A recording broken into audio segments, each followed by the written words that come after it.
اعوذ باللہ من الشیطان الرجیم، بسم اللہ الرحمن الرحیم۔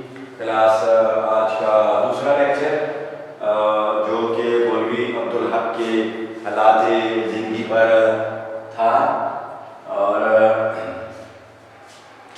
جس میں جو بات ہو چکی تھی آپ کو پتہ ہے کہ ہم چلے گئے تھے جامعہ عثمانیہ تک، بلکہ انجمن ترقی اردو تک ہم چلے گئے تھے کہ یہ ادارہ جو ہے یہ آل انڈیا مسلم ایجوکیشنل کانفرنس میں یہ ادارہ جو ہے یہ اس کو قائم کیا تھا 1902 میں، اور پھر اس کے پہلے سیکرٹری جنرل جو تھے مولانا شبلی نعمانی تھے، اس کے بعد 3-4-5 جنرل سیکرٹری بدلے، اور پھر مولوی عبدالحق اس تنظیم کے جو ہے سیکرٹری بن گئے تھے۔ مولوی صاحب کے طویل عرصے تک انجمن ترقی اردو کے سیکرٹری ہے، لمبے عرصے تک، یعنی جب تک ہندوستان میں رہے وہ انجمن ترقی اردو کے سیکرٹری ہے، اور پھر انجمن کا دفتر یہ جب پاکستان بن گیا تو یہ پاکستان میں آ گیا، اور کراچی میں انہوں نے انجمن کا دفتر جو ہے وہ کھولا، اور وہ تاج آج جو ہے انجمن کے سیکرٹری ہے۔ یہ وہ دور تھا، یہ وہ زمانہ تھا جب ہندوؤں کے ذوق ہندی کا شوق مرکب اضافی، ذوق ہندی کا شوق مرکب اضافی بنتا ہے کی وجہ سے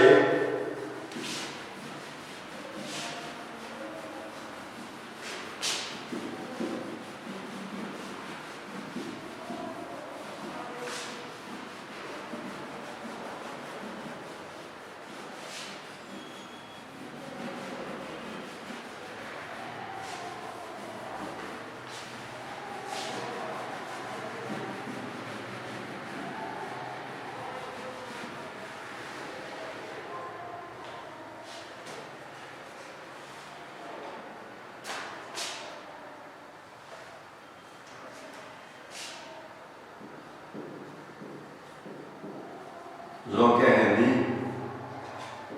ہندی کا ذوق یعنی ہندی کا شوق مرکب اضافی، یعنی ہندی زبان کو ترقی دینا چاہتا ہے کی بدولت کی وجہ سے اردو زبان مختلف مسائل کا شکار تھی۔ مختلف مسائل، مسئلہ کی جمع ہے مسائل، یعنی اردو زبان کے لیے مسئلے پیدا ہو گئے تھے۔ وہ چاہتے تھے کہ اردو زبان کی جگہ ہندی زبان کو ہندوستان کی قومی زبان بنایا جائے، اور ہندی زبان میں ہی خط و کتابت، دفتری زبان اور حکومتی زبان جو ہے ہندی ہو۔ لیکن یہ مولوی صاحب کی مسلسل کہتے ہیں لگاتار، سلسلہ وار یا لگاتار محنت، سٹرگل، کوشش، ہمت، طاقت اور جرأت، بہادری تھی کہ اردو کے خلاف، ہندی زبان کا لفظ ہے خلاف، کوئی سازش کسی کی مخالفت کے لیے مل جل کر کوششیں کرنے کو کیا کہتے ہیں؟ سازش۔ کسی کی مخالفت میں مل جل کر کوششیں کرنا جو ہے وہ کیا کہلاتا ہے؟ سازش۔ کہتے ہیں کہ اگر سازش کامیاب ہو جائے تو اسے انقلاب کہا جاتا ہے، اور اگر سازش ناکام ہو جائے تو اسے بغاوت کہا جاتا ہے۔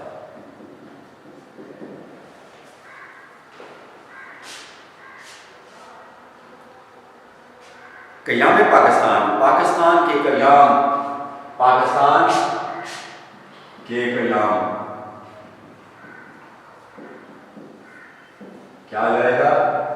مرکب اضافی، ایسا مرکب جو مضاف علیہ، حرف اضافت اور مضاف سے مل کر بنے، اس کو کیا کہتے ہیں؟ مرکب اضافی۔ قیام پاکستان کے بعد مولوی مسلم علماء کا لقب کلاس ہندو عالم کو پنڈت کہتے ہیں، سکھ عالم کو گرو کہتے ہیں، ہندو عالم کو کیا کہا جاتا ہے؟ پنڈت۔ سکھ عالم کو کہا جاتا ہے گرو، مسلم عالم کو کہا جاتا ہے مولوی، اور یہودی عالم کو کہا جاتا ہے ربی۔ مولوی صاحب پاکستان چلے آئے اور کراچی میں رہائش اختیار کی۔ کراچی میں مولوی صاحب نے رہنا شروع کیا، فیصلہ یہ کیا کہ میں نے ہندوستان میں نہیں رہنا، میں نے پاکستان جانا ہے، اور ادھر سے آیا۔ کراچی میں جامعہ عثمانیہ کی طرز پر اردو کالج قائم کیا۔ جس طرح ہندوستان کے اندر مولوی صاحب کی کوششوں سے ان کی رائے پر ایک یونیورسٹی قائم کی گئی تھی جس کا نام تھا جامعہ عثمانیہ، اسی طرح کا طرز طریقے کا، اسی طرح کا ایک یہاں پر کراچی میں انہوں نے اردو کالج قائم کیا جس میں تمام مضامین اردو میں پڑھائے جاتے تھے، ذریعہ تعلیم اردو تھا۔ مولوی صاحب ایک محقق،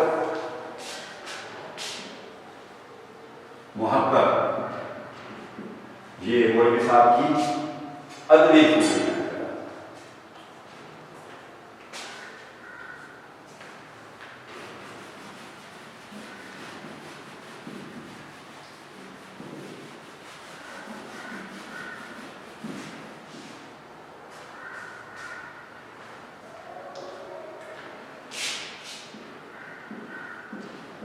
مولوی صاحب کی ادبی خوبیاں کیا ہے؟ مولوی صاحب محقق، نمبر 2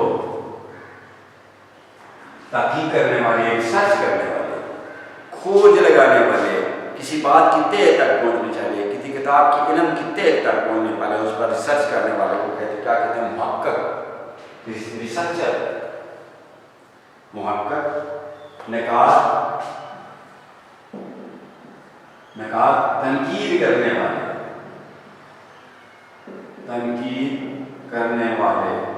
تنقید کا لفظ نقد سے نکلا ہے جس کا مطلب ہے حق کی طرح، حقیقت کی طرح، کسی فن پارے کو، کسی کتاب کے مخفی گوشوں کو بے نقاب کر کے اس کا مقام متعین کرنا تنقید کہلاتا ہے۔ تو تنقید کرنے والے، خاکہ نویس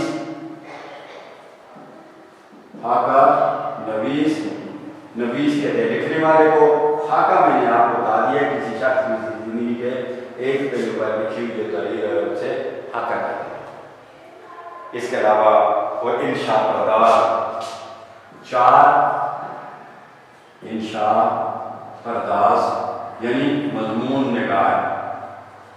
یہ جو مولوی صاحب کی کتاب تھی ہم اثر، ہم اثر، یہ اس میں سارے خاکے ادیبوں، مضمون نگار یعنی مضمون لکھنے والے۔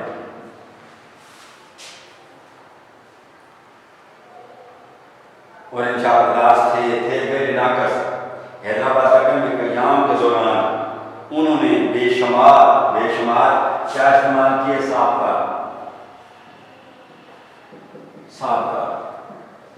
بے شمار کتاب کی جمع، بے شمار قدیم پرانی اور نایاب قیمتی، نہ ملنے والی، مشکل سے ملنے والی کتاب کی جمع ہے، دریافت کی، کھوج لگایا، ڈھونڈی۔ ان کتابوں پر ان کے لکھے گئے مقدمہ تحقیقی مضمون کو کہتے ہیں۔ مقدمہ کتاب کے شروع میں ہوتا ہے، اس کو کہتے ہیں تحقیقی مضمون۔ یہ کتابیں ڈھونڈی اور ان پر تحقیقی مضمون لکھے جو اس کتاب کے شروع میں ہوتا ہے۔ اور اردو زبان و ادب کا بہترین سرمایہ ہے، اور ان کتابوں پر جو انہوں نے تحقیقی مضمون میں لکھے وہ اردو زبان کا، اور اردو میں جو تحریریں لکھی جاتی ہیں، جو کچھ اردو میں لکھا جاتا ہے اسے اس کا ادب کہتے ہیں، کا بہترین اعلیٰ سرمایہ دولت ہے۔ اردو زبان و ادب کے لیے زبان و ادب مرکب عطفی، زبان و ادب مرکب عطفی، زبان و ادب ایسا مرکب جو معطوف علیہ حرف عطف